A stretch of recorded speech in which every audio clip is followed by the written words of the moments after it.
नाशिकची विधान परिषद निवडणूक ही आधीच चर्चेत राहिली, अनेक ट्विस्ट आले आणि आता आणखी एका मोठ्या ट्विस्टची शक्यता वर्तवली जाते। बंडखोर गोकुळ गीते यांना पाठिंब्यासाठी मनवण्याचे प्रयत्न सुरू आहेत। उमेदवारी कायम ठेवून नरेंद्र दराडेंना पाठिंबा द्यावा अशी भूमिका शिवसेनेची आहे। गोकुळ गीतेंच्या भूमिकेसाठी आज महाजन आणि सामंत यांची चर्चा सुद्धा होणार आहे।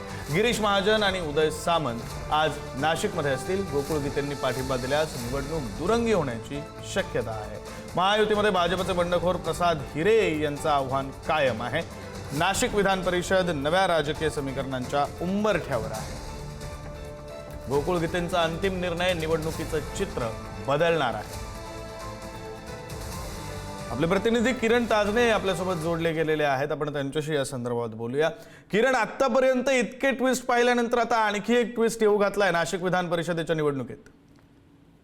विक्रम, अगदी खरं, आपल्याला माहिती आहे की कालच्या दिवशी मोठं या सगळ्या दरम्यान गोंधळ बघायला मिळालेला होता आणि अशा सगळ्या परिस्थितीमध्ये गोकुळ गीते यांनी उमेदवारी अर्ज माघार घेण्यासाठी नकार दिलेला होता। त्यामुळे ही निवडणूक चुरशीची होईल अशा स्वरूपाचं चित्र निर्माण झालेलं आहे। मात्र त्यापूर्वीच या सगळ्या दरम्यान उमेदवारी अर्ज जरी मागे घेतला गेलेला नसेल तरी पाठिंबा देण्यासाठी या सगळ्या दरम्यान मनधरणी करण्याचे जे प्रयत्न आहे ते केले जाण्याची आजच्या दिवशी शक्यता आहे आणि त्यासाठीच उदय सामंत हे नाशिकला येत असल्याची माहिती आहे। पूर्वी त्यांनी कालच्या दिवशी उपमुख्यमंत्री एकनाथ शिंदे यांची देखील भेट घेतलेली होती आणि त्या भेटीच्या नंतर ते नाशिकसाठी रवाना झाल्याची माहिती होती। आज दोन्हीही हे नेते नाशिकमध्ये असणार आहेत।